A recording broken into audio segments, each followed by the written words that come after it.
अस्सलामुअलैकुम। Straight talk में खुश आमदीद। आपके साथ मैं हूँ आयशा बख्श।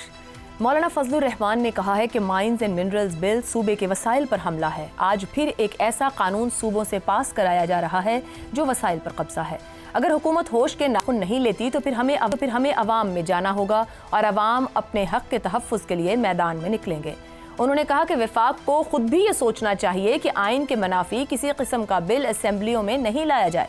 सोचना चाहिए कि आइन मोहतरम है और इसकी हुर्मत का तकाजा है कि कोई कानून इसकी रूह की नफ़ी ना करे। JUI को 18वीं तरमीम में कोई तब्दीली मंजूर नहीं। सूबे के इख्तियारात पर कोई समझौता नहीं। हम न बैनुल अक़वामी क़ुव्वतों को अपने वसाइल का मालिक बनाएंगे और ना ही वफाकी हुकूमत को इसका मालिक बनाएंगे। सूबे का इख्तियार अपनी जगह बरकरार है। अगर कोई कारोबार करना है तो सूबे के साथ किया जाए। वसाइल और शराइत दोनों सूबे की होंगी। हमारे वसाइल हमारे कब्जे में होने चाहिए। कई सियासी जमातें खैबर पख्तूनख्वा के मुजव्वज़ा माइंस एंड मिनरल्स एक्ट 2025 पर मुतअद्दिद वजूहात की बिना पर एतराज़ कर रही हैं। उनका दावा है कि इस कानून से सूबाई खुदमुख्तारी, मकामी हुकूक और शफाफियत मुतासर होगी। इस कानून के अहम निकात के मुताबिक सूबाई हुकूमत एक नया सरकारी इदारा कायम करेगी जो मादनी दौलत में सरमायाकारी के तरीक़ाकार को सहल बनाएगा। इस इदारे का मकसद गैर ज़रूरी रुकावटें ख़त्म करना और सरमायाकारों को एक ही छत तले तमाम सहूलतें फराहम करना है। कानकनी के इजाज़तनामे हासिल करने का तमाम अमल कंप्यूटर के जरिए होगा ताकि बदउनवानी का खात्मा हो। कानकनी के इजाज़तनामे की मुद्दत को 3 बरस तक महदूद कर दिया जाएगा। ANP के सदर एमल वली खान ने इस बिल को 18वीं आईनी तरमीम के खिलाफ करार दिया है। उनका दावा है कि यह कानून विफाकी इदारों और फेडरल मिनरल्स विंग को सूबाई वसाइल पर कंट्रोल देने की कोशिश है। उधर खैबर पख्तूनख्वा असेंबली में अपोजिशन जमातों ने बिल की मंजूरी के तरीक़ाकार पर भी एतराज़ किया है, जिसमें उन्हें बहस का मौका नहीं दिया गया। ये इक़दाम गैर जमहूरी करार दिया गया है। बिल ने हुक्मरान जमात पाकिस्तान तहरीक इंसाफ के अंदर भी इख्तिलाफात को जन्म दिया है। वज़ीर आला अली अमीन गंडापुर और वज़ीर आतिफ खान के दरमियान इस बिल पर इख्तिलाफात सामने आए। इस मामले को भी इमरान खान के सुपुर्द करने की बात की गई। पाकिस्तान में मादनी वसाइल पर इख्तियार का मामला आइन खास तौर पर 18वीं आइनी तरमीम के बाद वाज़े हो चुका है, मगर कुछ पेचीदगियां अब भी मौजूद हैं। गैर जौहरी मादनियात पर सूबों का इख्तियार है। हर सूबा अपने अंदर मौजूद मादनी वसाइल की तलाश, लीज और तरक्की के लिए पॉलिसी बना सकता है। आर्टिकल 172(3) के मुताबिक कुदरती वसाइल की मिल्कियत उसी सूबे की होगी जहां वो वाक़े होंगे। जौहरी मादनियात मसलन यूरेनियम, थोरियम वगैरह पर वफाक का मुकम्मल इख्तियार है। अगर मादनी वसाइल 2 या ज़्यादा सूबों से मुश्तरका हों तो वफाक किरदार अदा कर सकता है। बैनुल-अक़वामी मुआहिदों, बरामदात और कौमी सतह की पॉलिसी साजी में भी वफाक का किरदार रहता है। अब इस सारी सूरत हाल से यही सवाल जन्म ले रहा है कि माइंस एंड मिनरल्स कानून पर एक तरफ ANP जैसी कौम परस्त जमात तो दूसरी तरफ JUI जो अपने आप को कौम परस्त जमात नहीं कहती, तीसरी तरफ खुद पाकिस्तान तहरीक इंसाफ में इस कानून को लेकर तकसीम से क्या मुमकिन सियासी मंजरनामा उभर सकता है। इसी पर पैनल से गुफ्तगू करेंगे। हमारे साथ हैं शहजाद चौधरी, जैगम खान, रजा रूमी और इफ्तिखार अहमद साहब। प्रोग्राम का सवाल इस तरह से, माइंस एंड मिनरल्स बिल सूबाई वसाइल पर हमला हुकूमत होश के नाखुन ले, अवाम में जाना होगा, मैदान में निकलेंगे। मौलाना फजलुर रहमान भी मुखालिफत में सामने आ गए। तहफ़्फ़ुज़ात कितने हकीकी, कितने सियासी। जैगम साहब, आवाज़ें काफ़ी दिन से इस मामले पर उठ रही थी। वज़ीर आला लेकर आए, उन्होंने तो ये यकीन दहानी भी कराई कि हमने खुद सूबे में इस बिल को तैयार किया है, मगर उनकी जमात के अंदर से भी एतराज़ात आए, यानी कि अक्सरियत का मौक़िफ़ खैबर पख्तूनख्वा से असेंबली में बैठी जमातों की तरफ से मुखालिफत में सामने। वफाक के लिए कितना बड़ा चैलेंज बन सकता है ये मामला? देखिए, वफाक के जितने भी मामलात हैं, एक फेडरेशन के मामलात हैं, वो वफाक के लिए चैलेंजिंग होते हैं। और जब भी कोई इतना एक बुनियादी मसला आएगा तो उस वक्त चैलेंजेस उभरेंगे, लेकिन इसका मतलब ये नहीं कि हम उसको हल नहीं कर सकते। इससे पहले भी हमने फेडरेशन के तमाम मसले आपस में मिलकर हल किए हैं और कौम परस्तों को साथ मिलाकर भी किए हैं। 18वीं तरमीम में कौन शामिल नहीं था? जो हमने पानी की तकसीम का मुआहदा किया उसमें कौन शामिल नहीं था? तो ये भी कोई ऐसी बात नहीं है जिसको हल ना किया जा सके। ये हल ज़रूर हो जाएगा। तो मुझे लगता है जो बुनियादी मसला है वो ये है कि हमारे यहाँ फेडरेशन में भी, सूबों में भी जो एक जमहूरी अमल होता है कानून साजी का, उसको फॉलो नहीं किया जाता। अब आप देखिए, वफाक ने कोई ये नहीं कहा कि ये कानून है इसको पास करो। वफाक ने ये कोशिश की है कि मिनरल्स के मामले पर इस तरह की एक कोऑर्डिनेशन लाई जाए, ऐसे कानून बनाए जाएं जो कोऑर्डिनेटेड हों, एक दूसरे के साथ मिलते हों, ताकि जो बड़े बड़े प्रोजेक्ट हैं उसकी फैसिलिटेशन हो सके, बड़ी इन्वेस्टमेंट लाई जा सके। अब गुज़श्ता साल मई से ये प्रोसेस शुरू हुआ जिसमें ड्राफ्ट भेजे गए, सूबों ने कमेंट्स किए, फिर वापस भेजे गए, 3 दफ़ा ड्राफ्ट भेजे गए आपस में, लेकिन फिर उसके बाद भी सूबे पर कोई लाजिम नहीं है कि वो किसी ड्राफ्ट को मंजूर करे अपने तौर पर, वो उसमें तब्दीली ला सकता है। अब मसला ये है कि खैबर पख्तूनख्वा की हुकूमत ने, हुकूमत खुद तो मुतमईन है कि उसमें कोई मसला नहीं है, उसने तो अपने तौर पे पूरी तसल्ली कर ली, फेडरेशन से भी तय कर लिया, अंदरूनी तौर पर भी 3 दफ़ा प्रोसेस कर लिया, लेकिन उसने वहाँ स्टेक होल्डर्स को एतमाद में नहीं लिया। कमेटी का जो प्रोसेस होना चाहिए था वो नहीं किया। दूसरी जमात, अपनी ही जमात के जो दूसरे लोग हैं उनके साथ जो गुफ्तगू करनी चाहिए थी वो नहीं की।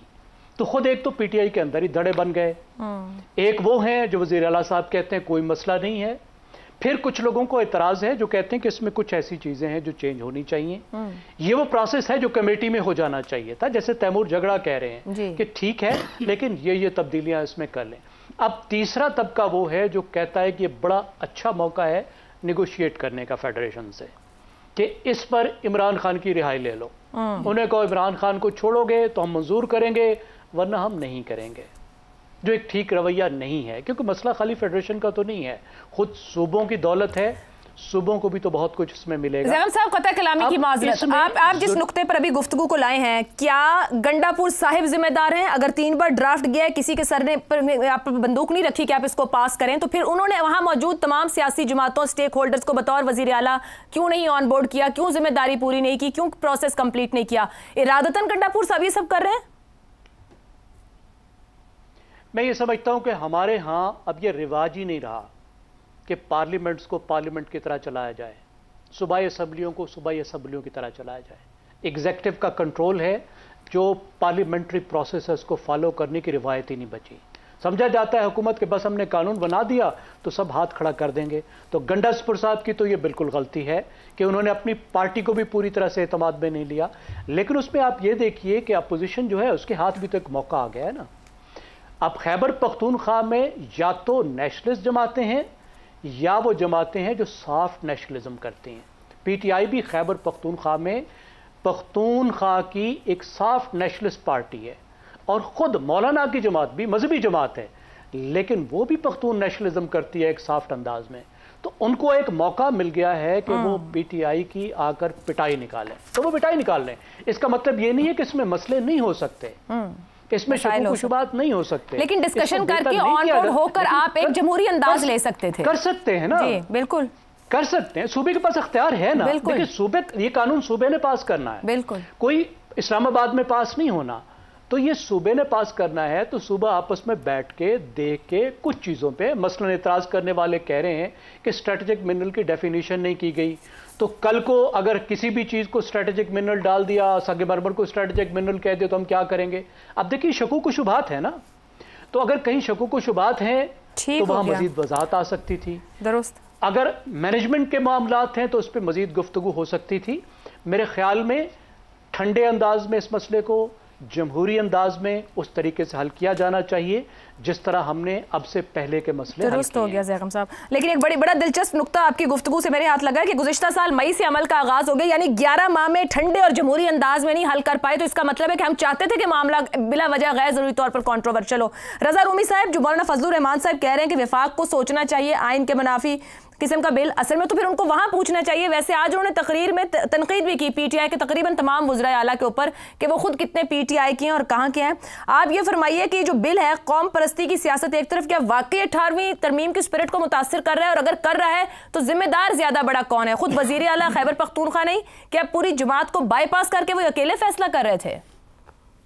देखिए, ये बात तो ऑलरेडी ज़ैगम साहब ने कह दी है कि जो इसका अंदाज बिल को पेश करने का जो कुछ उसके ऊपर अमल दरामद होना चाहिए था पार्लिमानी जमहूरी तरीकाकार के मुताबिक, वो नहीं हुआ। यही वजह है कि इस वक्त इसको ये एक कंट्रोवर्सी बन गई है। और देखिए 18वीं तरमीम के बाद जो मिनरल्स हैं, खसूसन वो जॉइंटली वो उस सूबे की प्रॉपर्टी है और साथ में फेडरल गवर्नमेंट के साथ उनको मिलके जो है काम करना होता है उसकी एक्सट्रैक्शन के लिए या उसके इस्तेमाल के लिए या उससे जो फवायद हासिल होने हैं। अब मामला ये है कि हमारे यहाँ जो इस फेडरल जो मामलात हैं उसके ऊपर उस तरह से तवज्जो नहीं दी जाती, क्योंकि पाकिस्तान में एक तारीख रही है सेंट्रलाइजेशन की, यानी कि इख्तियारात के इर्तकाज का इस्लामाबाद में। और यही वजह है कि अभी 18वीं तरमीम के बाद जो है आप देख लीजिए कितनी बार मुश्तरका मफादात काउंसिल जो है उसका इजलास हुआ है। ये मामला वहां पे जाना चाहिए था और वहां पर मिल बैठकर एक हल निकाल कर नेगोशिएशन करके फिर ये ड्राफ्टिंग होनी चाहिए थी। लेकिन ये तो रही एक हमारी जो अलमनाक तारीख है फेडरल और प्रोविंशियल ताल्लुकात की। मगर इस वक्त तो सरीहन सियासत है इस बिल को, यानी कि अगर इस बिल को आप इमरान खान रिहा हो जाए तो फिर ये बिल बिल्कुल ठीक है, इससे 18वीं तरमीम मुतासिर नहीं हो रही, सूबाई खुद मुख्तारी मुतासिर नहीं हो रही, मरकज जो है वो कोई जो है वो डाका नहीं डाल रहा सूबे के मिनरल्स के ऊपर। तो ये अजीब गरीब मंतक है। अगर तो आप ये कहें कि अगर आप बाकी सूबाई जो वसाइल है और सूबाई खुद मुख्तारी और उनका जो रोल है आइन में उसका दिफा कर रहे हैं तो फिर ये अंदाज ठीक नहीं है। और गालिबन मौलाना फजलुर रहमान का भी यहीं से आता है, क्योंकि देखिए उनका तो मुस्तकिल ये मामला रहा है पिछले काफी अरसे से, और सबके इल्म में है कि वो नाला है एस्टैब्लिशमेंट से। और ये बिल जो है और ये मिनरल्स की पूरी जो इन्वेस्टमेंट का फॉरेन इन्वेस्टमेंट को लाने का जो प्लान है ये SIFC से किया जा रहा है। और SIFC में बहुत अहम रोल है एस्टैब्लिशमेंट का, क्योंकि वो ये समझते हैं कि बैरून मुल्क जो सरमायाकार आ रहे हैं, एक तो उनको सिक्योरिटी की जमानत होगी और दूसरा उनको एक स्मूथ जैसे कहना चाहिए फैसिलिटेशन की जरूरत होगी। तो ये अपना दबाव डाल रहे हैं एस्टैब्लिशमेंट के ऊपर भी इनडायरेक्टली। बात तो हो रही है सूबे की और 18वीं तरमीम की, बदकिस्मती से कोई भी उससे मुखलिस नहीं है। और यही क्योंकि बलूचिस्तान ने तो ऑलरेडी इसको पास कर लिया है। और ये अगर मामला था जैसे कि अभी ये बात हो रही थी कि पिछले मई से ये चल रहा था, तो इसके ऊपर एक तरीकाकार अपनाना चाहिए था। बहरहाल अभी भी वक्त है कि इसके ऊपर जो है वो मुश्तरका मफादात काउंसिल जो है उसका इजलास बुला के वहां पे इसको सेटल किया जाए, या सूबे और मरकज के दरमियान डायलॉग से इसका कोई हल निकाला जाए। इसको मशरूत न किया जाए, क्योंकि ये अगर पाकिस्तान में इन्वेस्टमेंट आ रही है या आने का इम्कान है तो वो एक अच्छी चीज है, उससे हर पाकिस्तानी को फायदा होगा, किसी एक सूबे को या किसी एक इदारे को नहीं होगा। जी रजा साहब भी सवाल उठा रहे हैं, बड़ा अहम है कि अहम मामलात को सियासतदान खुद से इस तरह सियासत ज़दा कर देते हैं कि उसमें नुकसान भी कर बैठते हैं। शहजाद साहब, कानून पर खुद PTI के अंदर भी इख्तिलाफात मौजूद हैं। वज़ीर आला साहब के साथ वज़ीर उलझ रहे हैं, फिर काबीना ने पास किया तो असेंबली में जमात खड़ी हो गई, अब कहते हैं हतमी फैसला इमरान खान साहब करेंगे। ये मादनियात का मनसूबा क्या किसी का मंजूर नज़र प्रोजेक्ट है? इमरान खान साहब जानते हैं क्या? इस मौके को गनीमत समझ कर अवेल करने की कोशिश की जाएगी कि इस पर नेगोशिएशन हो? नहीं, मेरा नहीं ख्याल कि इमरान खान को मैं मतलब वो इस हालत में है कि इसके ऊपर कुछ अपनी वो राय दे सके, ना ही वो इस पूरे मसले के अंदर कोई फैक्टर है जिसको कि हमें दोबारा वो कल इंशाल्लाह उसके ऊपर दोबारा इमरान खान और PTI पे आ जाएंगे। लेकिन ये जो आपने ये जो मसला है मेरे नज़दीक तो बहुत अहम बात की है। ये जो इस वक्त जो मामला है, आपका बुनियादी सवाल ये है कि मौलाना साहब हों या PTI हो या कोई वहाँ पे गंडापुर साहब हों, उन कितने हकीकी और कितने सियासी? मुकम्मल तौर पर मेरा जवाब मुकम्मल तौर पर सियासी। और उसकी बुनियादी वजह यह है कि ये एहसास है, और वो हमारा कसूर है उसके अंदर थोड़ा बहुत 18वीं तरमीम के अंदर, मैं उसके ऊपर आता हूँ बाद में। हमारे यहाँ आइन का सहारा लिया जाता है अपने सियासी मफाद के लिए। जब आइन आपको सूट करता हो तो आप आइन को सामने खड़ा कर लेते हैं, और जो सियासी मफाद आपका सूट करता है तो आप आइन को उठा के परे कर देते हैं कि आइन हमारे इस वक्त आइन को आप सर पे नजर कर सकते हैं। तो ये है प्रॉब्लम हमारी सियासत का। सियासी मफाद, अपने इंटरेस्ट, ट्राइबल जो जिसे कहते हैं कि अपने इंटरेस्ट, उनके साथ मुंसलिक है हमारी सियासत, और बदकिस्मती से वो बारहा ऐसे मौके पर सामने आती है। देखिए, मादनियात हो, पानी हो और ज़राअत, अब मैं ज़राअत को शामिल कर रहा हूं। मुझे पता है कि 18वीं तरमीम के अंदर ये तमाम चीजें सूबों के पास चली गई हैं, लेकिन यही हमारी गलती है। मैं ये नहीं कहता कि उनके ज़र इंतजाम नहीं होनी चाहिए, लेकिन इसमें थोड़ी तशरीह की जरूरत है। और 18वीं तरमीम को तब्दील करने की जरूरत है। इसके ऊपर मैं तो बड़े अरसे से लिख रहा हूँ, और ऐसे मौकों पे ही 18वीं तरमीम ने सामने आना था एक मुश्किल बन के, जब आपके मुश्तरका असासे हैं। जब देखिए आप वफाक से दफा के लिए तो अफवाज पाकिस्तान ले लेते हैं, वो तो वफाक के नीचे है ना। जब आपको सॉवरेन गारंटीज चाहिए तो सूबे सॉवरेन गारंटी वफाक से लेते हैं। लेकिन जब ये जो आपके वसाइल हैं जो कि कॉमन असासा है, जो कि जेर जमीन है, जमीन के ऊपर नहीं है, पानी है, ज़राअत है, जिससे आपकी जिंदगी का दारोमदार है, आप किस तरीके से इसके ऊपर अपना हक जता सकते हैं? मैं एक मिसाल देता हूं ज़राअत से आपको। क्या कि पाकिस्तान में, पूरे पाकिस्तान के अंदर एकदम से गन्ना उगना शुरू हो जाए और गंदम गायब हो जाए? कॉटन तो ऑलरेडी गायब हो चुकी ना। $5 अरब की कॉटन आप अगले साल में इंपोर्ट करेंगे क्योंकि आपके यहाँ कॉटन नहीं है। अब अगर गन्ना हर तरफ उगना शुरू हो जाए और गंदम खत्म हो जाए तो क्या कंट्रोल है, किसका है कि अच्छा नहीं? तो जोनिंग की जो जरूरत है, जो पानी की जरूरत है, जो मुख्तलिफ चीजें हैं, इसलिए इसकी कुछ स्ट्रेटेजिक प्लानिंग चाहिए। ये सेंट्रल लेवल के ऊपर CCI का जिक्र किया जाता है।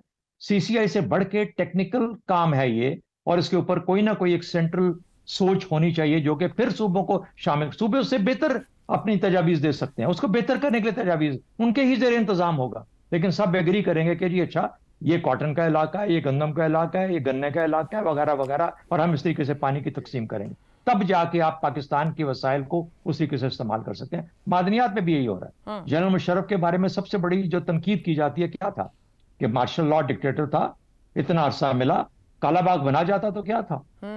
तो मेरा मतलब कहने का ये है कि मैं ये नहीं कहता कि आज भी इस किस्म का काम होना चाहिए, लेकिन वो ऐसा माहौल हमारे यहाँ है जिसके अंदर के हम जो सुकम है हमारे कानून साजी के अंदर, आइन के अंदर, जो आइन को इस्तेमाल करते हैं लोग और उसके लिए सियासत को अपनी को सामने कस्त करने के लिए, मेरा ख्याल है कि उनके अंदर तशरीह ज्यादा बेहतर करने की जरूरत है, जो कि 18वीं तरमीम के अंदर है। बात मेरा अपना ख्याल ये है, इसमें कोई जेर इंतजाम उन्हीं के होना चाहिए, और कोई भी जो इसको इस्तेमाल करेगा वो पाकिस्तान के खिलाफ, पाकिस्तान के हक में नहीं है ये चीज, कोई इसको सियासत के लिए इस्तेमाल करे या मादनियात के कानून के अंदर जो भी रिक्वायरमेंट्स है उसको पूरा ना करे। मेरा ख्याल है पाकिस्तान कंबाइंड तौर पे जब आगे बढ़ेगा तो फिर ही सबकी तरक्की होगी। दुरुस्त हो गया।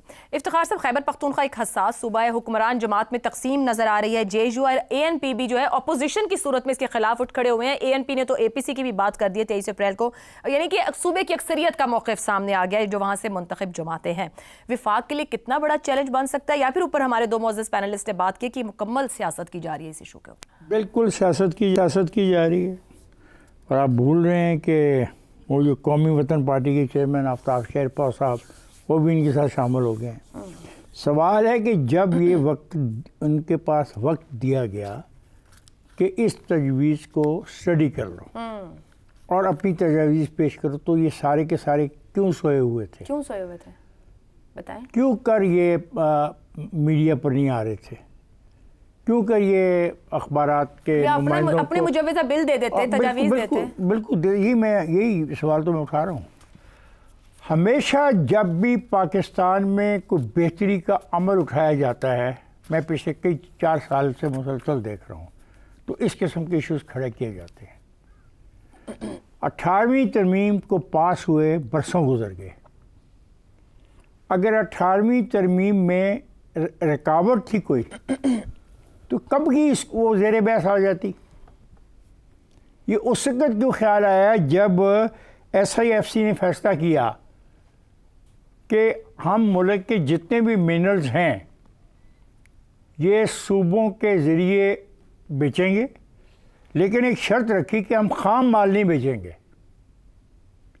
जो भी आएगा, जो भी वहाँ पे फैक्ट्री लगाएगा, जो भी वहाँ से ज़खायर को इस्तेमाल करेगा, वो खाम माल नहीं लेके जाएगा, रॉ मटीरियल लेके नहीं जाएगा, प्योर चीज़ देगा, और उसको हम देखेंगे उसकी वैल्यू क्या है। ये किसने कह दिया कि कोई रुकावट डालेगी ये सूबों के इख्तियारात में? 2 चीज़ें हैं जिसका आपने तज़किरा किया। वो 2 धातें ऐसी हैं जिसको इस्तेमाल करने का खौफ होता है कि उसको ऐसे मकासद के लिए इस्तेमाल किया जा सकता है जो एटमी जौहरी तवानाई हासिल की जाती है, उस पर पाबंदी है। इसके अलावा 18वीं तरमीम से बेहतर तो इख्तियारात दिए नहीं गए, लेकिन सवाल ये है कि ये सोए क्यों रहते हैं इतनी देर तक, और इंतज़ार क्यों करते हैं जब अमली तौर पे कोई फैसला हो रहा हो और उम्मीद बनने लगे कि फ़ायदा होने लगा, ये शोर मचाना शुरू कर देते हैं। चलें ये सारे के सारे बैठ जाएँ, बड़ी अच्छी तजवीज़ किसी दोस्त ने दी, ये जमातें बैठ के आ जाए। इन्होंने ये जो बिल पेश किया है पार्लियामेंट के अंदर खैबर पख्तूनख्वा की असम्बली में, कम से कम इस बिल पर ही इत्तफाक़ राय कर लें। चलें छोड़ दें। अगर आप इजाजत दें तो मुमकिन तौर पर जो इसका एक नुक्ता है, इब्तिदाई नुक्ता है कि सूबाई हुकूमत एक नया सरकारी इदारा कायम करेगी जो ऊपर बात भी होती है, और वन विंडो ऑपरेशन के थ्रू गैर जरूरी रुकावटें हटाना। मतलब ये तो सूबों को खुद करना चाहिए कि आपके पास बिजनेस आए, इन्वेस्टमेंट आए, रुकावटें दूर करें। मैं तो आपकी इस बात से इत्तफाक करता हूँ। मैं तो कहता हूँ ये बिल जो उन्होंने कर रही है, पेश किया है और बलूचिस्तान ने मंजूर कर लिया है, तो क्यों पहले सोए हुए थे? अब चाहते क्या हो? इख्तलाफ राय चाहते हो ना, कन्फ्यूजन चाहते हो, ताकि गैर मुल्की सरमायाकारी या कोई नेगोशिएशंस चाहते हैं कि गड्डापुर साहब ने ना 18वीं तरमीम पे कोई कॉम्प्रोमाइज नहीं करेगी। वजीर आला बड़ी पार्टियां, जो ज़ैगम साहब ने बात की कि शायद वो समझते हो कि हम इस तरह लाएं, कोई कंट्रोवर्सी बने, कोई हमें कहे कंट्रोवर्सी उन्होंने पैदा कर दी ना, कंट्रोवर्सी पैदा कर दी कि जो वो नेशनलिस्ट पार्टी है वहाँ की एक सूबे की वो खड़ी हो गई इकट्ठी। तो कंट्रोवर्सी यही होती है ना कि जिस किसी ने आके वहाँ पे करना है स्टडी, ये कल सवेरे चीज़ें नहीं, सुबह नहीं चीज़ें निकल आएंगी, इसकी स्टडी होगी, फैसला होगा। फिर जिस तरह मैंने आप ही के प्रोग्राम में कहा, ओपन टेंडर करें और टेंडर में जो 3 पार्टियां पार्टिसिपेट करें उनका नाम का ऐलान करें, कितनी मालियत का टेंडर कर रही हैं, वहाँ के मुकामी लोगों को क्या सहूलत पहुँचाएंगी, मुकामी लोगों की जो बुदो बाश है उसको तबाह नहीं करेंगी, मुकामी कल्चर को तबाह नहीं करेंगी। ये सारी चीज़ें हैं जो मुझे इसमें नज़र नहीं आ रही हैं। सवाल ये पैदा होता है, ये तो जानबूझ के सियासी खेल है और ये सूबे का अपना बनाया हुआ बिल है, अपना एक अपना बनाया हुआ ना, अपना बनाया बिल है, तो अपनी हुकूमत ने पास किया है और उस पर बहस है। अच्छा चलो, एतराज़ वफाक पर नहीं, देखो बात ये आज जो मौलाना फजल रहमान वगैरह ने कहा, ये तो जाए मौलाना फजल रहमान को बुलाएं, उससे बहस कर लेते पहले बिल को पेश करने से। आजकल तो बड़े अच्छे ताल्लुकात हैं वैसे। नहीं, अहमद वली को पहले बुला लेते, ठीक हो गया, आफ्ताब शेरपा को पहले बुलाते। तो आपके सवाल का जवाब ये है कि तहफ़्फ़ुज़ात कितने हकीकी हैं, कितने सियासी। तमाम तहफ़्फ़ुज़ात, मुझे अफसोस से कहना पड़ता है, उनके तमाम एहतराम को मद्देनजर रखते हुए सियासी हैं और इनको वहीं पे बाहमी तौर पे हल कर लिया जाए। सूबे को आपस में जमहूरी अमल को फॉलो करते हुए इस मामले को हल करते हैं। ब्रेक लेते हैं, ब्रेक से वापस आएंगे तो बात करेंगे आज अवाम परेशान थी कि पेट्रोलियम मसनूआत की कीमतों में हुई कमी उन तक क्यों ना पहुंच पाई, क्योंकि वजीर आजम ने एक और फैसला किया है। इस फैसले पर पैनल की राय ब्रेक के बाद। प्रोग्राम में एक बार फिर खुशामदीद। रवा माह के आगाज से ही आलमी सतह पर तेल की कीमत में कमी का रुझान है। इंटरनेशनल एनर्जी एजेंसी के मुताबिक इस वक्त दुनिया में तेल की तलब 5 साल की कम तरीन सतह पर मौजूद है और मौजूदा कीमत करीबन $60 फी बैरल है। इस कमी के बाद ये कवी इम्कान था कि मुल्क में पेट्रोल की कीमतों में बड़ी कमी वाक़ होगी, मगर हुकूमत की जानिब से इस मुतवक्के कमी को एडजस्ट कर दिया गया है। गुज़िश्ता रोज़ सदारती ऑर्डिनेंस के जरिए पेट्रोलियम लेवी के लिए 5th शेड्यूल को ख़त्म कर दिया गया।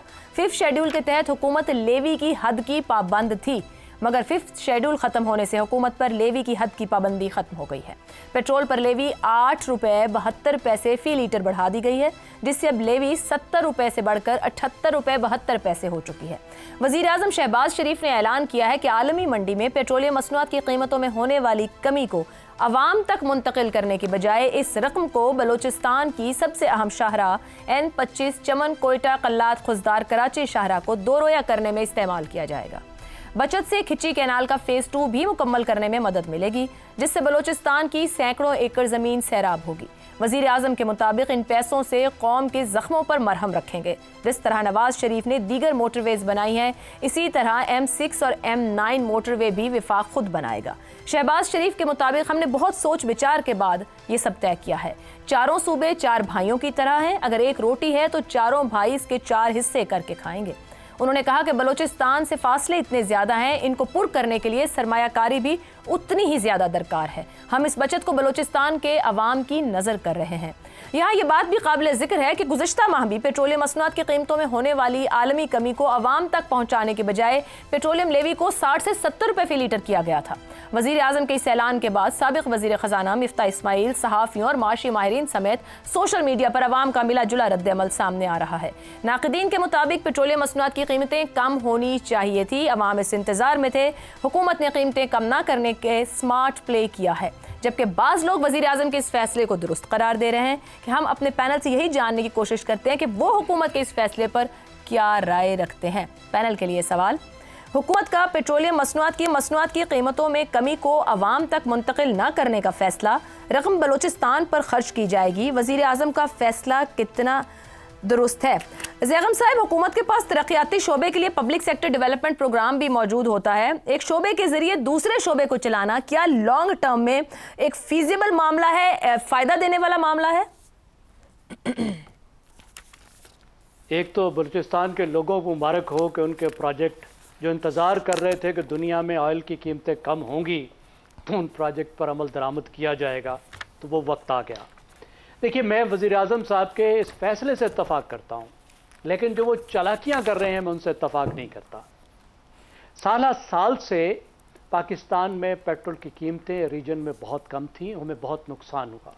नुकसान ये हुआ कि हम बहुत ज़्यादा ऑयल इंपोर्ट करते हैं और जब ये सस्ता होता है तो बहुत इस्तेमाल होता है और हमारा करंट अकाउंट डेफिसिट बहुत बड़ा पाकिस्तान का मसला है। तो उसका हल फाइनली ये निकाला गया कि दुनिया की जो कीमतें होंगी वो पास ऑन की जाएंगी, लेकिन उसमें एक पेट्रोलियम लेवी भी डाली गई कि पेट्रोल में जो पेट्रोल इस्तेमाल करता है वो एक टैक्स भी दे, डायरेक्ट टैक्स भी दे। अब वफाकी हुकूमत का मसला ये है, उसका फ़ायदा ये है कि ये एक ऐसा टैक्स है जो टैक्स नहीं है, लेवी कहलाता है। अब लेवी कहलाता है तो क्या होता है, फिर होता ये है कि सूबों के साथ बांटना नहीं पड़ता। बाकी जो भी टैक्स हैं वो एनएफसी के तहत बांटने पड़ते हैं, इसको बांटना नहीं पड़ता। तो इसको ये इस्तेमाल करते हैं अपने जो बजट खिसारा है उसको कवर करने के लिए, अपनी नालायकियों को कवर करने के लिए। ये गलत बात है। लेवी ज़रूर होनी चाहिए, क्योंकि जो रोड इस्तेमाल करता है वो टैक्स भी दे ताकि बराह रास्त उसके पैसे से रोड्स बने, ब्रिजेस बने। मुझे कोई इस बात में आर नहीं है कि मैं 80 रुपए फी लीटर एक्स्ट्रा दूं, क्योंकि मैं इस रीजन की बेहतरीन शहराएं हर रोज इस्तेमाल करता हूं और वो मुफ्त नहीं बनी, उसमें बहुत पैसा लगा है, कर्ज भी लिया गया है, तो देने में कोई मसला नहीं है और देना चाहिए। और इस वक्त जो फ्लक्चुएशन आई है, एकदम से कीमत गिरी है, अब एक महीने बाद एकदम से ऊपर भी चली जाएगी।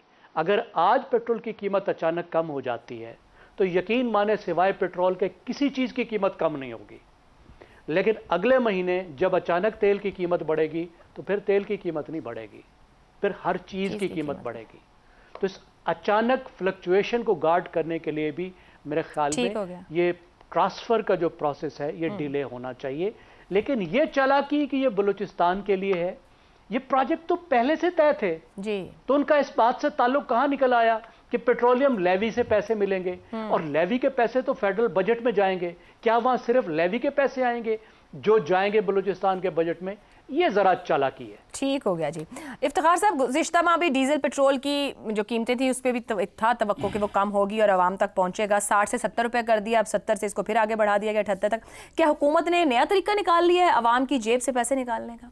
नहीं, देखें, साफ ज़ाहिर है कि पैसे आवाम को देने पड़ेंगे, लेकिन जो मकसद बताया गया मैं उसकी हमायत करता हूँ। आवाम तो पैसे दे ही रही है पर मकासद पूरे नहीं होते। मैं बिल्कुल जिस मकसद के लिए ऐलान किया गया मैं उसकी हमायत करता हूँ। बिल्कुल वो पसमानदा इलाका है और बहुत फैला हुआ है, वहाँ पे सड़कें देनी कोई आसान काम नहीं था। और दुआ ये करो कि ये पैसे उन सड़कों पर ही खर्च हों। और ये जो ज़ैगम साहब ने कहा, जिन सड़कों का तज़किरा किया गया ऑलरेडी ये प्लानिंग में शामिल थी, पैसे नहीं थे कि इनको जी। मैं यही कह रहा हूँ, शायद मैं उर्दू में बोल रहा हूँ तो आप समझ नहीं मगर 2-2.5 साल में तो उस पर कोई काम नहीं कर सके ना। आगे लेवी उधर इस्तेमाल होगी या नहीं, यही तो सवालिया निशान। मैं कहता हूँ बिल्कुल होनी चाहिए, बिल्कुल। ये तो सभी कहेंगे होनी चाहिए। हाँ तो ठीक है, अगर वो कर रहे हैं तो आपको क्या इतराज है? इतराज नहीं है ना, इतराज ही है ना। पैसा वहाँ लगता नहीं है जिस प्रोजेक्ट। ये तो इल्जाम तराशी है ना, नहीं लगता। फिलहाल तो अनाउंसमेंट हुई है, बनाए वहाँ पे सिविल जो सोसाइटी है जाके बैठे साफ करे कि कौन सी सड़क बन रही है, कौन सी नहीं बन रही, किस में कितना माल डाला गया, किसमें कितना मटेरियल नहीं इस्तेमाल किया गया, बातें करनी बड़ी आसान है। पीएसडीपी खत्म हो गया था वफाक के पास, नहीं खत्म हुआ। ये पैसा ज्यादा चाहिए जो आपका पीएसडीपी इन सड़कों के लिए होगा, उसके हिसाब से तो ये 12 साल में भी नहीं बनेगी। अब कोशिश ये की जा रही है कि लेवी के जो पैसे हैं उनको इस्तेमाल करके जो अरसा है इनकी मुकम्मल होने का उसको कम किया जाए ताकि लोगों को आसानी हो ट्रैवल करने की। और मैं तो ज़ाती तौर पे आवाम को आसानियाँ जहाँ भी मिले मैं उसकी हमायत करता हूँ, अगरचे इसका मुझे फ़ायदा नहीं हो रहा लेकिन उन लोगों को तो फ़ायदा हो रहा है ना जो मेरे ही मुल्क में रहते हैं और उनको ये सड़कें मिलनी चाहिए। फायदा होगा जब सड़कें बन जाएंगी। ब्रेक ले लेते हैं, ब्रेक से वापस शहजाद साहब और रजा साहब की राय आपके सामने रखेंगे। प्रोग्राम के आखिरी हिस्से में एक बार फिर खुशामदीद। शहजाद साहब, वजीर आजम का सस्ते पेट्रोल की जगह नई सड़क का वादा, लेवी बढ़ाकर इंफ्रास्ट्रक्चर बनाने की जो हुकूमती तदबीर या पॉलिसी है कितनी दुरुस्त है?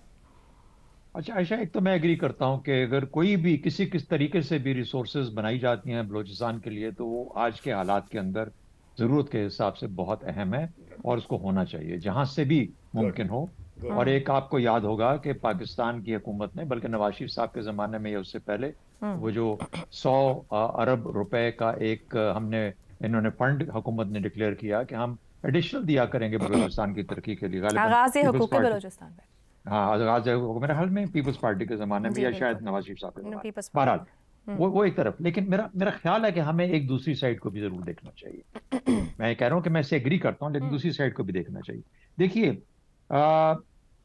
रॉबिंग पीटर टू पे पॉल एक मशहूर अंग्रेजी का मुहावरा है। ये क्या इस चीज पे सादिक आता है? गो कि हमने उस नहज पे हम पहुंच चुके हैं कौम के तौर पे कि हमें ये सब कुछ करना पड़ता है अपने बका के लिए और अपने तमाम लोगों को साथ लेके चलने के लिए उन मुश्किल हालात में जहां पर हमारे सूबे आज मौजूद है। ये करना पड़ रहा है, लेकिन है ये बुनियादी तौर पर वही रॉबिंग पीटर टू पे पॉल। अब मैं जाता हूं, हमारे बहुत मुअज़्ज़ज़ साथी हैं ज़ैगम साहब जिन्होंने कहा कि अगर आप इस पेट्रोल की कीमत को 247 पे भी ले जाते, 245 पे भी ले जाते तो किसी और चीज पे फर्क नहीं पड़ना था। अगर ऐसी ही बात है तो किसी चीज पे फर्क नहीं पड़ना था तो फिर तो बिल्कुल मुनासिब कोई तरीका, हम 254 मैं तो दे लेता हूं, मुझे नहीं पता 254 क्योंकि हम दे ही रहे हैं ना, पिछले कोई 6 महीने 2 महीने से 254 पे चल रहा है पेट्रोल, तो दे लेंगे। अब महीना 2 महीने 3 महीने और दे लेंगे, लेकिन मुझे नहीं पता कि जो नहीं दे पाते उनके लिए कितनी मुश्किलात होंगी। ये दूसरा नुक्ता है जिसे हमें रखना चाहिए। तीसरा बात, हुकूमत हमारी जो वफाक है उसके पास 1100 अरब रुपए का डेवलपमेंट फंड्स हैं उसके पास। वो उसने कहाँ इस्तेमाल किए, किधर गए? वो क्या वो हमने अपने मेंबर्स MNAs MPs के लिए रखे हुए हैं, बांटने के लिए रखे हुए हैं, सूबों में रखे हुए हैं? किस का वो उसका कोई ना कोई तो उसका होना चाहिए इस्तेमाल और उसका पता लगना चाहिए कि वहां पे क्या कमी पैदा हो गई 1100 अरब के अंदर।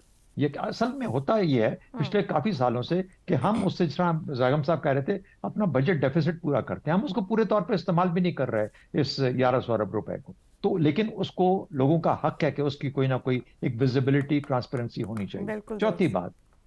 चौथी बात 2025 यानी इस साल का, रवां साल का जो बजट बलूचिस्तान हुकूमत का है वो 955 अरब रुपए का है। बिल्कुल ऐसा 955 अरब रुपए का बजट है बलूचिस्तान का, जिसमें से 323 या 324 के करीब को ऐसा फिगर है जो कि सिर्फ डेवलपमेंट बजट का।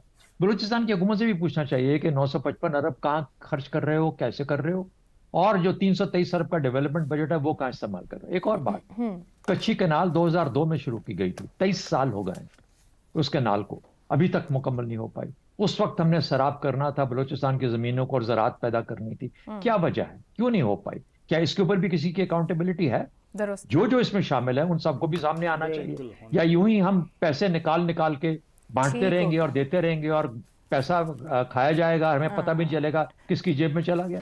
तो ये भी एक ये ऑल्टरनेट साइड है। लेकिन जैसा मैंने कहा, मैं बलूचिस्तान के लिए किसी किस्म की भी जो वसाइल पैदा होते हैं कहीं से भी होते हैं, मगर बहुत ही वैलिड पॉइंट है कि अकाउंटेबिलिटी और ट्रांसपेरेंसी, क्लैरिटी से होनी चाहिए। रजा रूमी साहब, मिफ्ता इस्माइल साहब जो साबिक वजीर खजाना, उन्होंने बड़ा डिटेल में इसके ऊपर आज बात की, लिखा इसको, और कह रहे हैं तरक्याती मंसूबों का झूठ बोला जा रहा है बलूचिस्तान के अंदर, कोई नए मंसूबों की मंजूरी नहीं है, इजाफी रकम जो है वो जनरल फंड में चली जाएगी। फिर जिस ये नंबर जो शहजाद साहब ने मेंशन किए सामने आते हैं, और 58 अरब रुपया ये इकट्ठा होगा इन 2 माह में जो पेट्रोलियम लेवी की मद में पास आएगा। आपके ख्याल में क्या दुरुस्त कर रही है गवर्नमेंट, और अगर एकदम से बढ़ जाता है तो क्या फिर तरक्की का ये प्रोजेक्ट वापस ले लेगी, यानी कि दुरुस्त सिमत, दुरुस्त डायरेक्शन और एक ट्रांसपेरेंसी के साथ है पूरा मामला। देखिए सियासी एतबार से और बलूचिस्तान में जो इस वक्त शोरिश है और जो वहाँ पे हालात हैं उसमें तो ये एक अच्छा कदम है कि वहाँ पर जो आप पंजाब खुसूसन और फेडरल गवर्नमेंट जो है वो इजाफी वसाइल का बंदोबस्त का वादा कर रही है।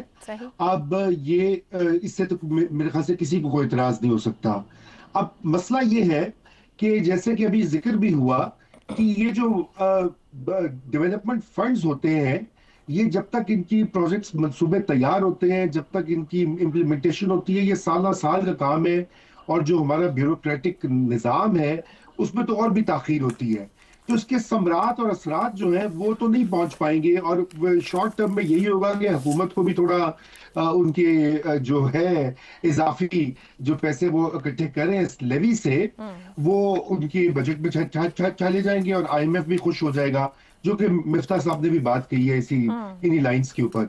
तो मसला सारा इम्प्लीमेंटेशन का है और मैं समझता हूँ कि एक सिम्त तो ठीक है, लेकिन उसकी जो डिलीवरी है और इम्प्लीमेंटेशन है उसमें कई मसाइल आएंगे और कहीं ऐसा ना हो खुदा न खास्ता कि मामला जू का तू हो, लोगों के ऊपर बर्डन भी हो जाए पूरे पाकिस्तानी लोगों के ऊपर, और ये कि वहां भी कुछ डिलीवर ना हो सके, तो यकीनन ये एक मसला बनेगा। लेकिन इससे कतई नजर अभी ये भी जिक्र हुआ कि बलूचिस्तान का डेवलपमेंट फंड्स जो है वो 18वीं तरमीम के बाद तकरीबन 3 गुना बढ़े हैं। और सवाल ये पैदा होता है कि वो जो पैसे हैं वो कहाँ गए हैं और वो किस तरह से खर्च हुए हैं। वहाँ के जो लोग हैं वो यही तो कंप्लेन करते हैं कि जो लोग वहाँ पे सो कॉल्ड मुंतखब होते हैं वो उन पैसों को खा पी जाते हैं या लगाते नहीं है लोगों पे या अपनी जेबों में भर लेते हैं। तो उसकी भी तो कुछ तहकीकात होनी चाहिए ना कुछ, जब तक वो आप असल तो लोगों को इस चीज से गिला है कि वहां पर जो है उन तक वसाइल नहीं पहुंचते, उनकी तरक्की नहीं होती। गुर्बत जो है बलूचिस्तान में सबसे ज्यादा है पाकिस्तान के दीगर जो सूबों के हवाले से, और बल्कि 60 से 70% कुछ ऐसे अजला है जहां पे जो लोग गुर्बत की लकीर के नीचे रह रहे हैं। तो वहां के मसाइल बहुत बड़े, उसके लिए ये रूटीन की कार्रवाई जो है ना, जो बाबुओं ने फाइल बना के पेश कर दी और आइडियाज दे दिए, वो नहीं चलेगी। आपको अमली और किसी हद तक इनकलाबी इकदामात करने होंगे, खुद उसमें एक इंटरेस्ट लेकर शहबाज शरीफ साहब को आगे बढ़ना होगा और ये ब्यूरोक्रेसी पर नहीं छोड़ना होगा, जो कि अभी लग रहा है कि वो रवायती तरीका अपनाया जा रहा है। दुरुस्त हो गया। अभी तो एक ट्यूबवेल्स प्रोजेक्ट है जिसपे विफाक 70% दे रहा है और सूबा 30% दे रहा है। बड़ा अहम पॉइंट है कि वजीर आज़म साहब पूरा मुल्क शेयर करने को बलूचिस्तान के साथ तैयार है, मगर ट्रांसपेरेंसी और अकाउंटेबिलिटी मेक श्योर करना आपका काम है और डिलीवर हो जो वादा आप कर रहे हैं। प्रोग्राम से इतना ही, इजाजत दीजिए, अल्लाह हाफ़िज़।